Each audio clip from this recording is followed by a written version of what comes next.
Daniel TK. Blaine Smith. Well, we're together at a desk with some microphones. That must mean... Another Overkill review.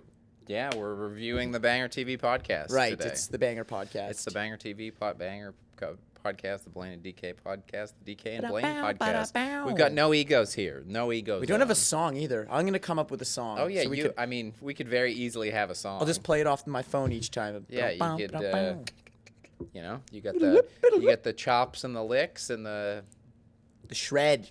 Yeah, man. Bringing the shred back to podcasts. There you go. Since today. The DK Shred Corner.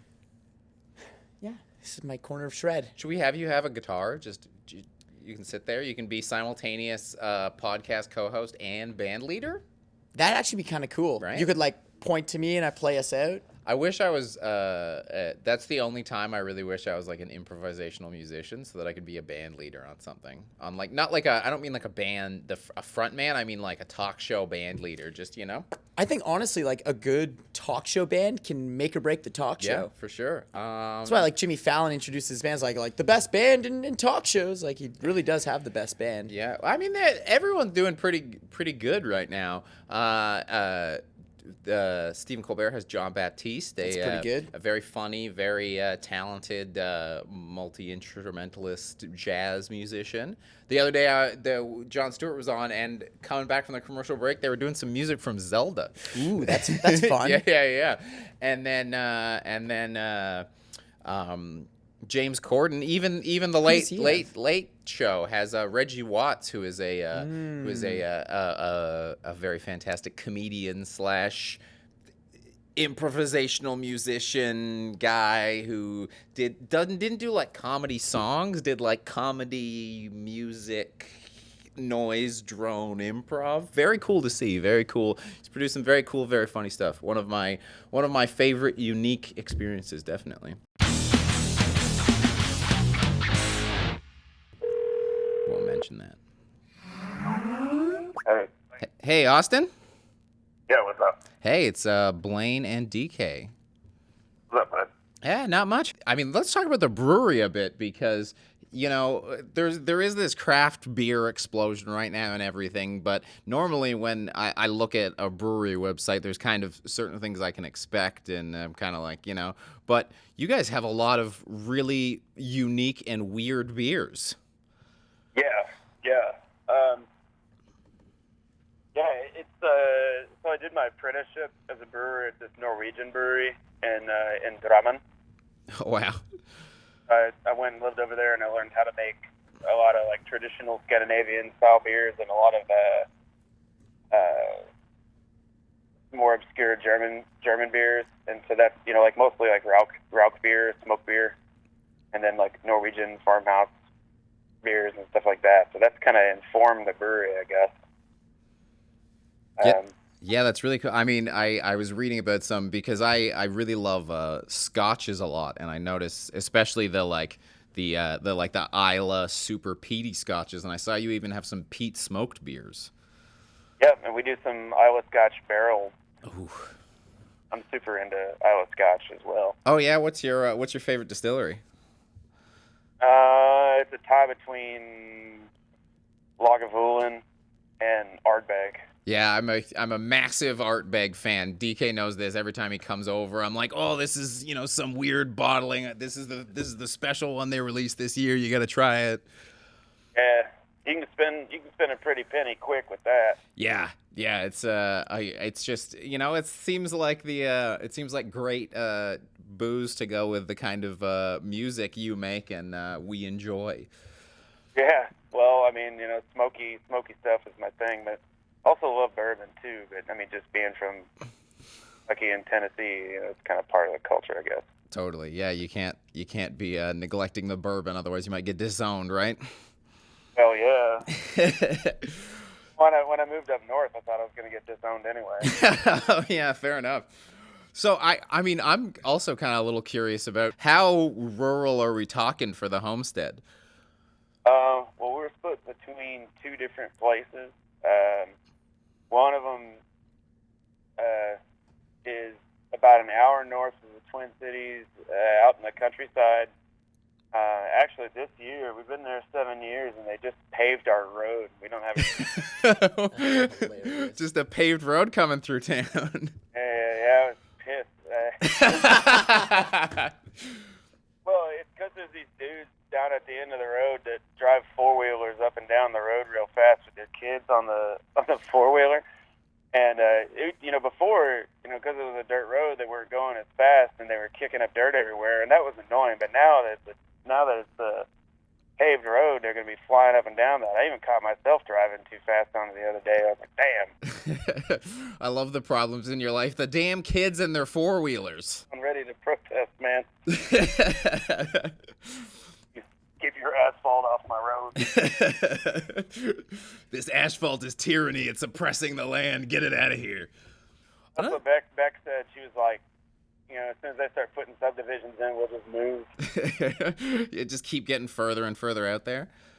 Yeah. So we've got a place up north too, like right near the Canadian border. It's just like a little cabin on 10 acres, and right up against the Superior National Forest. So we go up there a bunch, and it's sick. You can see the Northern Lights stuff at night. Oh, fantastic! There. Did you do the that album cover up there? Crescendo. Yeah. Crescendo of Dust. It was based off of that. That's a drawing. So you go out there in the middle of the night, and there's there's only like a few cars a day, anyways, and so we go out there at like 2 a.m. with a bunch of beer and stand in the middle of the road, watch the lights and stuff. It's pretty sick. It's real beautiful up there. I love that you live somewhere that most people would consider up north, and then you have a house up north of that. Oh yeah. I mean, it's like, I noticed once you start living rurally, it's real seductive, and it just makes you want to go further and further out. Yeah. And before I know it, I'm going to keep going, and I'm going to be like in the middle of nowhere in the Arctic Circle, just being like, well, this isn't far enough,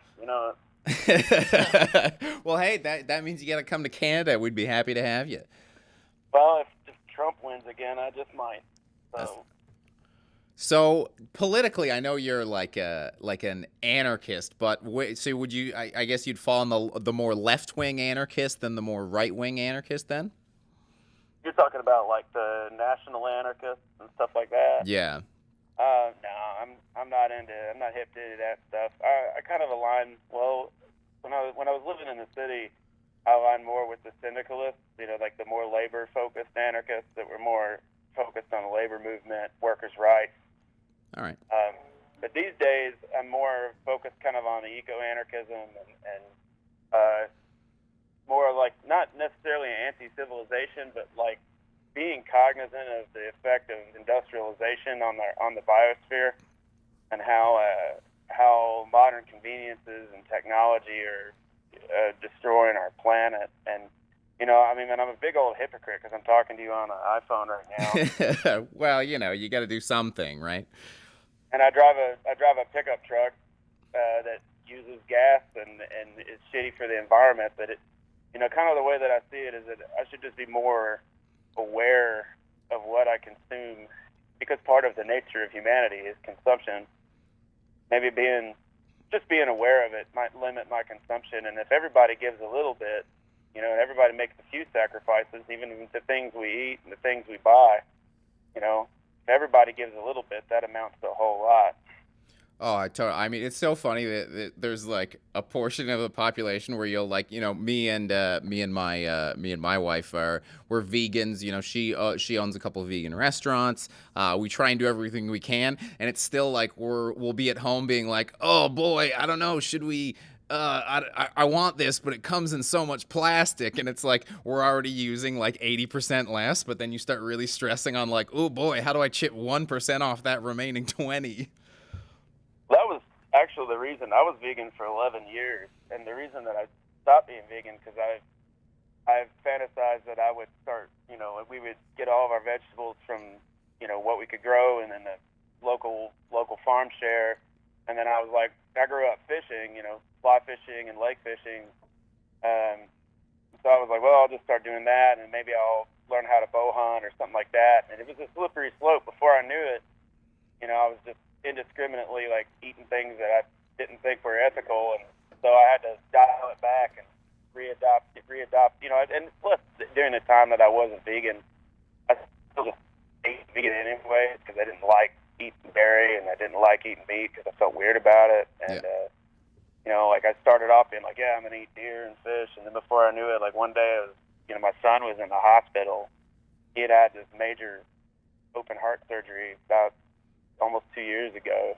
We were in the hospital down in the city for a month and a half, and yeah, I'm like driving back from my place north of the city to get back to go be with him so my wife could get some rest.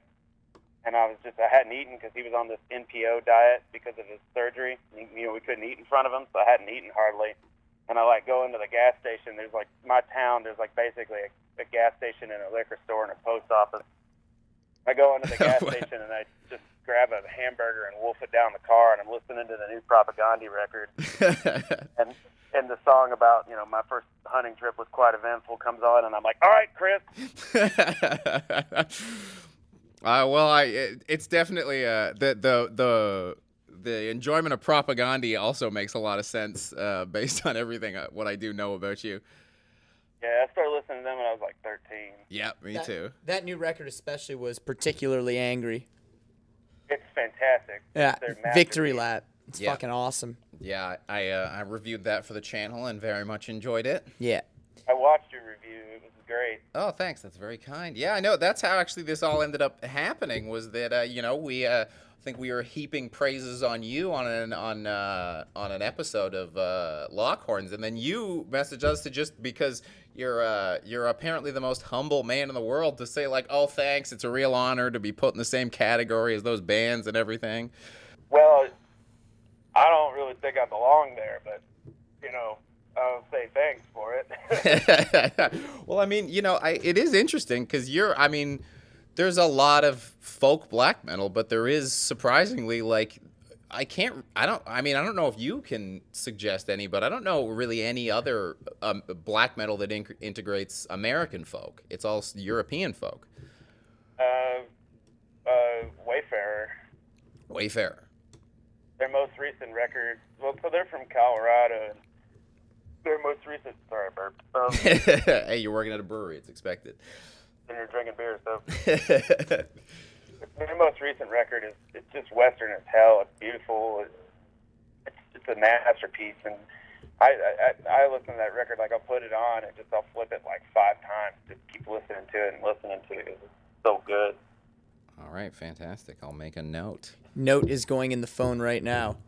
Yeah, I guess we'll try and put a link up or something. I think that one of the things I personally find most interesting about your music is that while some people would try and blend influences to kind of create something that wasn't so obvious where their influences were coming from, you proudly wear that Kentucky influence on your sleeve. You're clearly very proficient at banjo and the other instruments from the genre. Resonator, mandolin. Yeah, like you're like the one man stop for every instrument I wish I could have played. Like what's your kind of musical story, and how do you end up making the music that you did? Well, yeah, because that's a weird story actually. So when I was a little kid, you know, I wanted to be a drummer, and so when I was little, like I used to get all my mom's pots and pans. Back when I lived in Tennessee, I got all of her pots and pans, and I'd put them out on my bed. And I would like had a little radio with a little cassette player on it, and she would let me go down to Cat's Music once every couple of weeks, and she'd let me buy a tape. And in the beginning, it was just like, you know, whatever I heard on the radio, and then I started getting more into my own music, like finding bands that I really liked independently. And I would sit there. There was a Chinese restaurant in the mall that my mom would go to when she needed to go buy like pantyhose or whatever. And I would go to this Chinese restaurant and I would get chopsticks. And I would sit on the bed and I would bang along to the radio. And then when my mom got remarried to the guy who basically is my dad, raised me, he was a drummer. He was from the Memphis rockabilly scene. He played in a band called the Jesters that was the last band to ever be signed to Sun Records. Oh wow. He did some other bands when he was older, like cover bands and stuff like that. And so he eventually let me have a little drum machine, and I'd bang on that. And then that turned into I got to take his extra snare drum, and then I got to take his hi-hat, and then I had a suitcase that I would set in front of that, and eventually, I would just kick it with my foot. And then eventually he let me have a bass drum pedal. He had an old, what is it, the Speed King or something like that. It was like really old, like from the 60s. And then one by one, once we moved out to the country, but the country slowly became the suburbs, out where we lived out in Cordova, Tennessee. And then I eventually just one by one started sneaking the drums out of the attic into my room, and hoping that he wouldn't notice. I'm down one by one. And then I started, my dad got me real into King's X, this progressive rock band. Hell yeah. And they're my favorite band of all time. Dude, I saw them live this year for the first time. It is incredible what those three dudes do. It's insane. Oh, they're unbelievable. My first time to see them was in 1994. Amazing. Dude, it's been the same lineup since day one, too. That's the coolest thing. Well, before that, there was one extra member back when they had a different name. They did one album, and then they destroyed all the copies. Oh, whoa. Crazy. Yeah, because they hated it.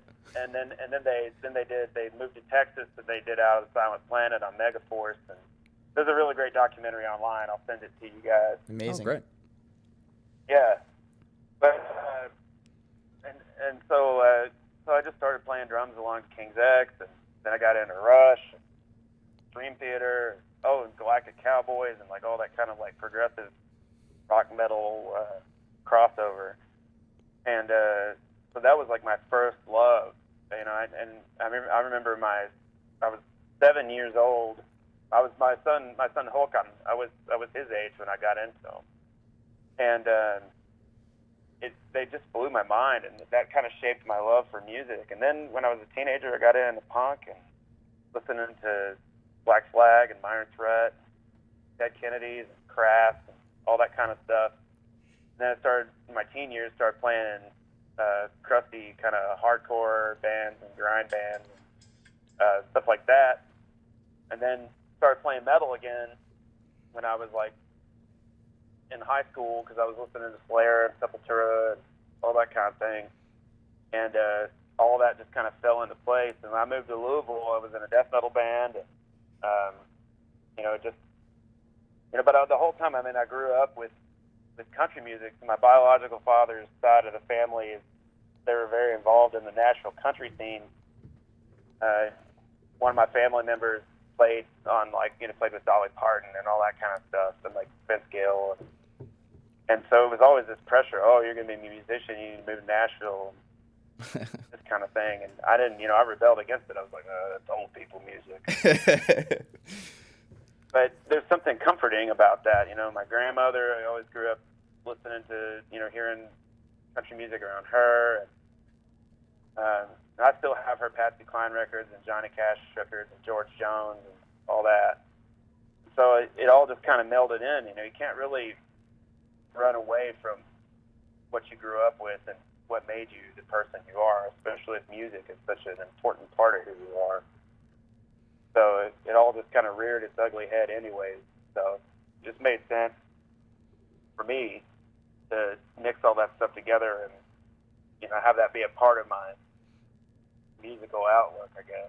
That's super interesting, because it's like normally when you hear about someone that's like a multi-instrumentalist, it starts with something like that has like a piano where it's all theory and stuff, but you're literally banging away on pots and pans is how you got started with everything.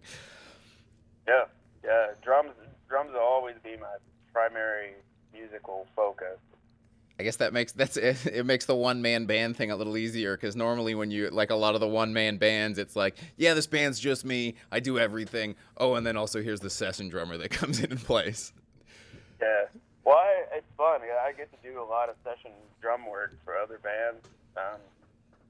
and it's weird playing on people's records that I never met. Oh wow, yeah. And I actually, one of the bands that I did session drums for, we're playing a show with them in July, so that should be interesting. I don't ever pronounce the name right. I always used to say Theor, but somebody told me it's Chore. I played drums on his second record, and I've never met him in person. So we're playing a show with them in Minneapolis, so I'm going to get to meet him for the first time and be like, hey, I played on your album. That's definitely an interesting first time meeting someone. Yeah, especially because music is such an intimate thing, Yeah. Speaking of music being so intimate, I'm like kind of really curious about the one-man approach to it. When you started Panopticon, like, 10, 12 years ago, was it a conscious decision from the beginning that you wanted to set out and do this alone, or did you try and find other people to collaborate with at first? How did that decision process get made? Well, a lot of it was actually just I had been in other bands. We didn't always get along. Sorry, your background noise. Didn't always get along with my bandmates, and I don't know. At that time in my life, I was pretty passive, and like I didn't stick up for myself very much, and so I got mowed over a bit, and I very unceremoniously quit the band one day after arguing with those guys. I just packed up my stuff and as I'm rolling cables, I'm yelling all kinds of fuck yous and all kinds of stuff, and rolled up my stuff and then drove away. And then when I got home, I had been tinkering around with doing a black metal solo project, like just kind of more old school sounding, because that band was more death metal-y, kind of like a weird mix of like Hypocrisy and Opeth, but with keyboards, so it was a little symphonic. Cool. Those guys were real super into Dimmu Borgir back then, and my musical tastes were not necessarily as, not in that vein as much anymore. Like, I still loved a lot of the same stuff as them, but I wanted to do something a bit more raw, a little crustier sounding. So I started doing Panopticon alone, just for fun, and with, DIY packaging and hand silk screen digipacks and patches and stuff with it. And, so it was always the idea of having a musical outlet that was just my own, just for me, to express whatever harebrained opinions I might have at the moment. Mm-hmm. And that was kind of, it just stuck. I mean, now it's become like an outlet. I always joke and say that, I make music by myself so you don't read about me in the news, so that I can process my anger and sadness in a way that's somehow constructive, like therapeutic, I guess. Now, with someone who has such strong opinions about the direction of the world with technology and politics and just the way that people consume art and life in general, have you found it difficult to adapt, or perhaps maybe you can tell me how you've been adapting to the changing musical landscape?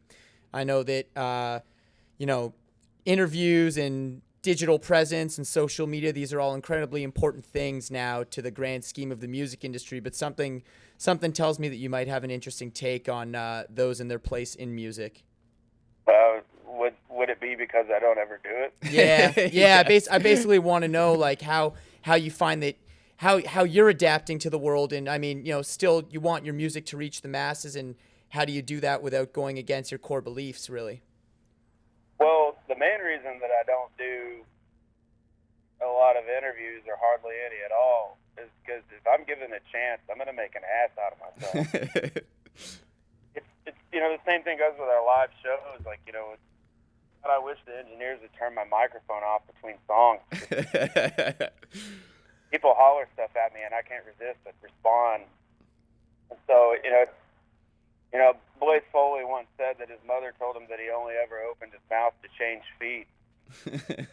That's funny. That's great. By myself, So I don't do a lot of interviews because most everything that I want to say, I said on the album or in the liner notes anyways. and for the most part, I think that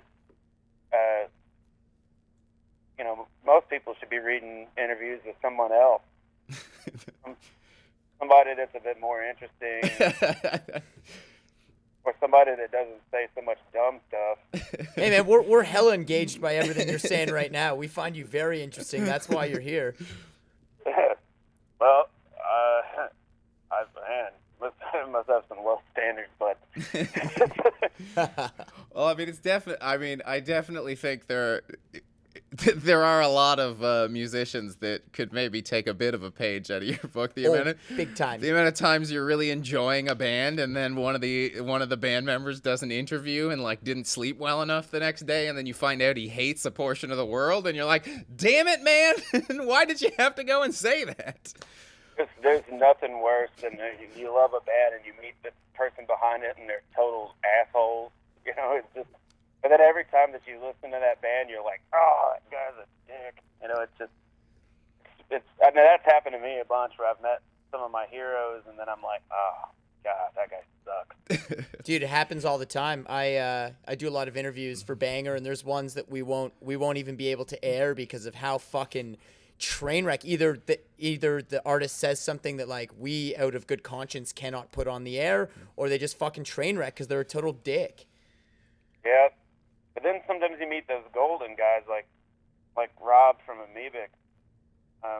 So like one of my teen years, my favorite band was Amoebic, and they're still, it's the back patch on my back every day is an Amoebic back patch.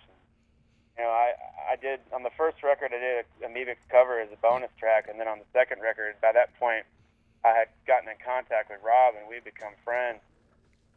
And so I had him do vocals on an Amoebic's cover called "Beginning of the End," and Rob and I became friends, and it's been like a lifelong friendship at this point, and he is everything that you want him to be. He's this humble-hearted, brilliant man. He's a brilliant artist, brilliant songwriter, but he seems to be completely unaware of it. He's so approachable. He's just one of the most. I mean, I have pictures of when we went to visit him. I have pictures of him reading bedtime stories to my children. Oh, wow. The most wonderful person, and that makes you love that band even more when you find out that they're just amazing people, and makes the music that much deeper to you, versus on the other side when you find out this guy's an asswipe, Oh, totally. Kind of sours the music for you. So I try my best to not be a jerk. Good rule to live by. Yeah, try not. That's generally what I say, is if everybody just stopped being a jerk, everything would be all right. Well, and that's the thing, is it doesn't take any time out of your day when you're at a show, you play a show or whatever, and somebody comes over and want to talk to you. And I always say, like, when I'm getting off stage or whatever, and like somebody wants to talk, I just say, "Man, come with me. Let's go get a beer," and then sit down. And before I know it, I got me a new friend.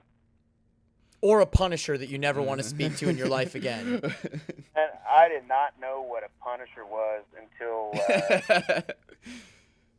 we just did Northwest Terror Fest just recently. Just did a country show there, and I met lots of real nice people, but I was definitely getting hemmed up a bunch.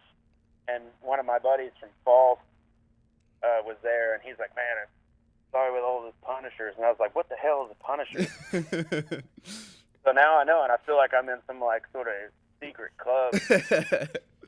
Dude, Punishers are the worst. They're very real. But it's cool in heavy metal. Most of the time, I find the fans are really rad, and meeting people you have similar ideologies with, or you're into the same bands, you can always find shit to talk about. But they're out of every 100, man, is a Punisher that goes down in the book of Punishers that we all, it's the secret club. I'll send you an email with all the Punishers I know of in my book, and to stay away from them.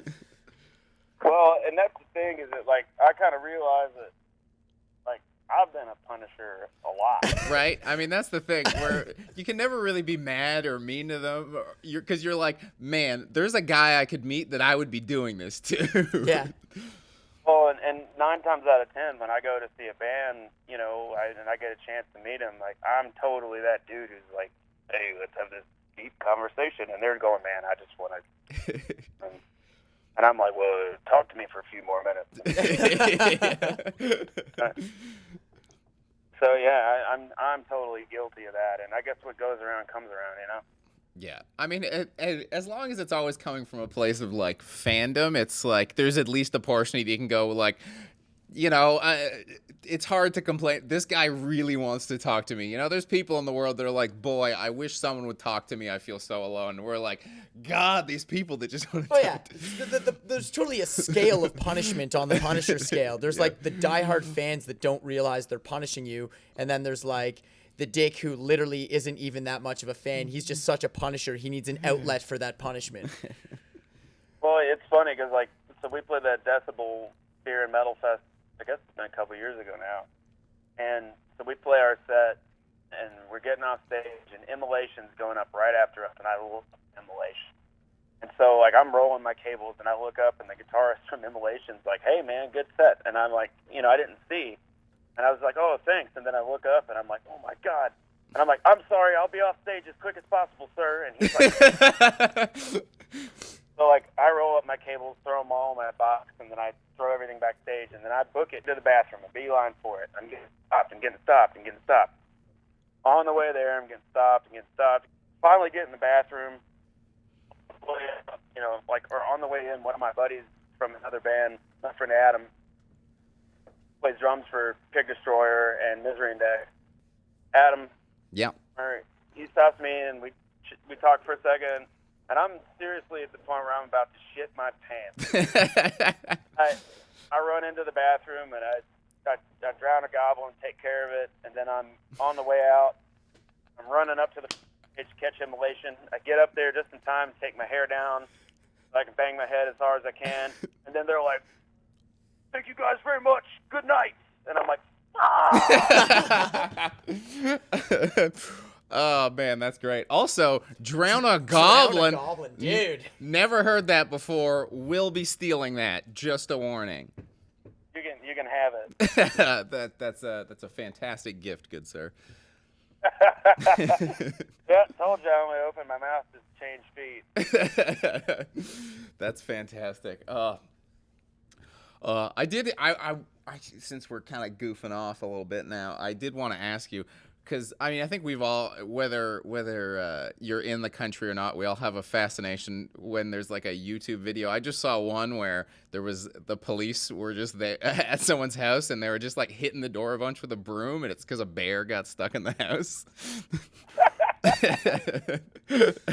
Have you had anything like that? You know, any kind of crazy stuff at any of your places? No, there hadn't been any animals that have gotten in to the house, but I seem to remember a squirrel got in once, but we just let it out. No, when we moved up, so my wife is a beekeeper. Oh, wow. Cool. And we keep chickens, too, to help with the ticks, because they'll clean the ticks out of the area. Oh, wow. I didn't know that. Yeah. And so, and my kids, my kids eat the eggs, and we don't have a rooster, so there's no baby Yeah. chicks, you know. So we just keep these chickens, and they'll let you hold them and stuff. They're awesome. We've only got 2 left because they all started dying off from old age. Either that or neighbor's dog got one. They had this bird and dog that got one, and then we had a falcon swoop down and get one time. That's great. So when we first moved in, you know, the neighbors, you know, all the houses are kind of far apart from each other. It's rural, you know. Yeah. And so the old folks come over and they're like, "Hey, watch out! There's a bear, especially with your beehive.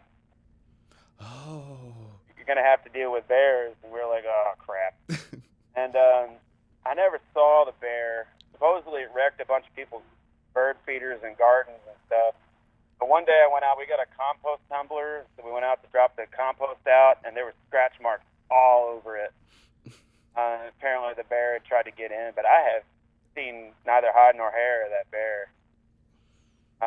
But I've seen all kinds of other stuff. I mean, I've seen coyotes and wolves and have these sandhill cranes that fly in behind us because we were right up against like kind of a swamp. So we have blue herons and sandhill cranes. Actually, on that song, Not Much Will Change When I'm Gone, you know, the cranes at the beginning of that song, I just recorded on my phone. Oh, wow. That's awesome. That's so cool. We have owls, a lot of owls, barred owls that sit in the trees at night, and they all talk to each other, and it's hilarious. They, you know, to claim their territory, to try to scare the other male owls off in the spring, you know, they'll hoot and stuff, but then they make this weird, like, almost sounds like a monkey, and they get angry. You can hear them at night bickering at each other. It's pretty funny. That's great. There's a lot of wildlife out there. The weirdest thing is the wolves. I've only heard wolf calls, you know, the howls once, and I saw a wolf the next day. I was driving to work, and you have to drive through this, like right up against this gaming area, like wilderness preserve area. Yeah. And it's real pretty. You know, lots of pine trees and aspen and birch and stuff. And it was right in the springtime when the snow is all starting to melt, so it's like May, and the snow is kind of starting to melt and sublimate, so that everything's kind of hazy. And I look off to the left, and I see what I thought was a big husky, just standing out in the field by itself. And I was like, what the hell? Like, who would let their beautiful husky just roam around like that? And then I was like, that's a big husky. And then I looked over and focused on it for a minute, and I was like, oh shit, that's a wolf. Who would let their beautiful husky out? I'm just gonna go take him home.